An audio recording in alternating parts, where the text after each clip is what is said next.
अगर आपने पिछले कुछ सालों में 2, 3 या 4 जॉब्स चेंज की हुई है ना, तो ये वीडियो आप लोगों को जरूर देखना चाहिए, क्योंकि आजकल लिंक्डइन पोस्ट देखो या एजुकेशन कंटेंट वाले यूट्यूब वीडियोस देखो, हर जगह एक ही एडवाइस मिलती है, कंपनी स्विच करो, सैलरी बढ़ाओ और करियर फास्ट ग्रो करो। और सच कहूँ, कई केसेस में ये एडवाइस गलत भी नहीं है, क्योंकि बहुत सी कंपनीज इंटरनल अप्रेजल के नाम पर क्या देती हैं, 5 से 10% हाइक, बट जॉब स्विच करने पर कितना हाइक मिल जाता है, 30 से 40% तक हाइक मिल जाती है लोगों को। इसलिए लोग नेचुरली कंपनी चेंज करते हैं। लेकिन क्या आप लोगों को पता है, कॉर्पोरेट वर्ल्ड में एक साइलेंट रिजेक्शन इंजन भी काम करता है, जहां कुछ कैंडिडेट को रिक्रूटर रिज्यूमे देखते ही हाई रिस्क मान लेता है। और इसमें सबसे शॉकिंग बात पता है क्या है, कई लोगों को पता भी नहीं होता है कि उनका रिज्यूमे रिक्रूटर के माइंड में रेड फ्लैग कैटेगरी में जा चुका है। और ये मैं किसी रिपोर्ट या आर्टिकल के बेसिस पर आप लोगों को नहीं बता रहा हूँ, क्योंकि आज भी मैं हायरिंग प्रोसेस का पार्ट हूँ और अपनी कंपनी में रेगुलर रिज्यूमे स्क्रीन करता हूँ। Got it. और कई बार मुझे ऐसे कैंडिडेट देखने को मिलते हैं जिनके पास अच्छी स्किल्स होती है, लेकिन उनका करियर पैटर्न कंसर्न क्रिएट करता है। और हाँ, वीडियो के बीच में द रिक्रूटर डेस्क सेगमेंट में मैं एक रियल हायरिंग रिक्वायरमेंट भी दिखाने वाला हूँ। अगर आपकी प्रोफाइल रेलिवेंट हो तो एप्लीकेशन डिटेल्स डिस्क्रिप्शन और पिन्ड कमेंट में मिल जाएगी। और वीडियो के एंड तक मैं आपको बताऊंगा वो एग्जैक्ट पॉइंट जहां जॉब होपिंग ग्रोथ स्ट्रेटजी से रिक्रूटमेंट रेड फ्लैग बनने लगती है। तो वीडियो को एंड तक जरूर देखना। चलिए शुरू करते हैं। आज के मार्केट में जॉब होपिंग पहले से ज्यादा कॉमन हो गई है, और ऑनेस्टी कई सिचुएशन में स्विच करना स्मार्टेस्ट डिसीजन भी होता है। अगर सैलरी मार्केट से बहुत कम है, ग्रोथ आप लोगों की करंट कंपनी में बंद हो गई है, और आपके रोल में अगर कुछ नया सीखने को नहीं मिल रहा है, या आप सालों से सेम पोजीशन पर स्टक हो, तो स्विच करना बिल्कुल सही डिसीजन आप लोगों का हो सकता है। लेकिन यहीं से एक इंटरेस्टिंग चीज स्टार्ट होती है। जब मैं किसी कैंडिडेट का सीवी स्क्रीन करता हूं, तो मैं सिर्फ उसकी स्किल्स नहीं देखता, मैं उसका स्टेबिलिटी पैटर्न भी देखता हूं। मैं क्या, हर रिक्रूटर उसकी स्टेबिलिटी पैटर्न देखता है, क्योंकि हायरिंग सिर्फ स्किल का गेम नहीं है। कंपनी ये भी देखना चाहती है कि कैंडिडेट लॉन्ग टर्म रुकेगा या नहीं, और कई बार यही पैटर्न शॉर्टलिस्ट और रिजेक्शन के बीच डिफरेंस क्रिएट करता है। लेकिन सबसे शॉकिंग बात ये नहीं है कि कैंडिडेट ने कितनी कंपनीज चेंज की हैं, असली गेम कुछ और है, और वही पॉइंट बहुत सारे कैंडिडेट मिस कर देते हैं। Got it. उस पर अभी आते हैं। उससे पहले एक क्वेश्चन, आपने अभी तक कितनी कंपनीज चेंज की हैं? कमेंट में जरूर बताना। मैं पर्सनली कमेंट रीड करता हूं। मान लो 2 कैंडिडेट हैं, ए और बी, दोनों का एक्सपीरियंस सेम है और दोनों की स्किल्स भी सेम है, दोनों इंटरव्यू में भी अच्छा परफॉर्म करते हैं, लेकिन कैंडिडेट ए ने 5 साल में सिर्फ 2 कंपनीज चेंज की हैं, और कैंडिडेट बी ने 5 साल में 6 कंपनीज चेंज कर दी हैं। अब यहाँ रिक्रूटर के माइंड में कुछ क्वेश्चन ऑटोमेटिक आते हैं। क्या क्वेश्चन आते हैं? क्या ये कैंडिडेट हमारे यहाँ रुकेगा? क्या ऑनबोर्डिंग और ट्रेनिंग में जो कंपनी का इन्वेस्टमेंट होगा वो रिकवर हो पाएगा? क्या ये कैंडिडेट ज्वाइन करने के कुछ टाइम बाद ही नेक्स्ट अपॉर्चुनिटी ढूंढना शुरू कर देगा?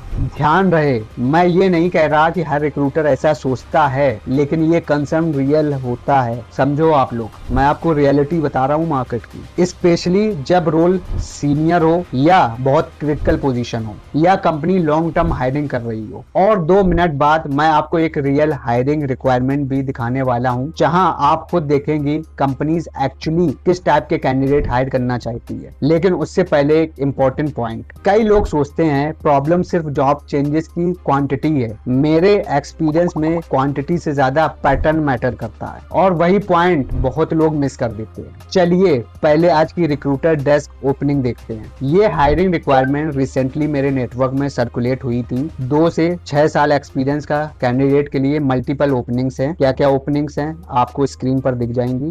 ये चाहिए क्वालिटी एश्योरेंस का बंदा चाहिए, क्वालिटी कंट्रोल क्यूसी का बंदा चाहिए, माइक्रोबायोलॉजी इंस्ट्रूमेंटेशन की भी रिक्वायरमेंट है, प्रोडक्शन में भी हायरिंग हो रही है, ऑपरेशन में भी है, और कुछ और टेक्निकल रोल्स हैं। राइट, आप स्क्रीन पर अच्छे से देख लेना। अब एक इंटरेस्टिंग बात नोटिस करो, कंपनी सिर्फ स्किल्स नहीं देखती, करियर स्टेबिलिटी भी देखती है, और इसलिए आज का टॉपिक इंपॉर्टेंट है। अगर आपकी प्रोफाइल रेलिवेंट है तो एप्लीकेशन डिटेल डिस्क्रिप्शन और पिन कमेंट में मिल जाएगी। और अगर आपको ऐसी real hiring updates, recruiter inside और एचआर इनसाइडर रियलिटी चेक पसंद आती है, तो चैनल को सब्सक्राइब करके रखना, क्योंकि फ्यूचर वीडियोस में भी रिक्रूटर डेस्क सेगमेंट के थ्रू जेन्युइन ओपनिंग और हायरिंग शेयर करता रहूंगा, राइट। अब वापस आते हैं सबसे इंपॉर्टेंट पॉइंट पर। मेरे एक्सपीरियंस में प्रॉब्लम जॉब चेंजेस की क्वांटिटी नहीं होती है, प्रॉब्लम होती है पैटर्न। समझो अब बात को, मैं इसे बोलता हूँ random switching versus strategic switching. मान लो किसी कैंडिडेट का पैटर्न ऐसा है, हर कंपनी में 8 months, 10 months, 11 months, 9 months and 12 months. अब यहाँ कंसर्न क्रिएट हो सकता है क्योंकि रिक्रूटर को क्लियर ग्रोथ स्टोरी नजर नहीं आ रही है। हर कंपनी में स्टे शॉर्ट है और रिक्रूटर के लिए ये समझना मुश्किल हो जाता है कि कैंडिडेट ग्रोथ के लिए स्विच कर रहा है या हर प्रॉब्लम आते ही कंपनी चेंज कर रहा है। लेकिन एक दूसरा कैंडिडेट है, उसने भी मल्टीपल स्विचेस किए हैं, लेकिन हर स्विच के साथ रोल बेटर हुआ है, रिस्पॉन्सिबिलिटीज इंक्रीज हुई है, सैलरी इंप्रूव हुई है, प्रोजेक्ट साइज बढ़ा है, इम्पैक्ट बढ़ा है और ओवरऑल करियर प्रोग्रेशन क्लियर दिख रहा है, तो वही स्विचेस पॉजिटिव भी लग सकते हैं। Got it. जब मैं किसी कैंडिडेट का सीवी स्क्रीन करता हूं तो मैं सिर्फ ये नहीं देखता कि उसने कितनी कंपनीज चेंज की है, मैं ये समझने की कोशिश करता हूं कि हर स्विच के साथ ग्रोथ हुई है या नहीं, और यही डिफरेंस बहुत इंपॉर्टेंट है। अब सवाल आता है, रिक्रूटर के माइंड में एक्चुअल रेड फ्लैग कब बनता है? 2 स्विचेस, 3 स्विचेस, आपने 2 कंपनी चेंज कर दी, 3 कंपनी चेंज कर दी, 5 कंपनी चेंज कर दी। सच कहूं, इसका आंसर नंबर नहीं है, लेकिन रिक्रूटर के पर्सपेक्टिव से अगर रिज्यूमे में रिपीटेडली 18 मंथ से कम का स्टे दिख रहा है तो क्वेश्चन जरूर उठते हैं। इसका मतलब ये नहीं है कि आप रिजेक्ट हो जाओगे, लेकिन इंटरव्यू में एक्सप्लेनेशन जरूर मांगी जा सकती है,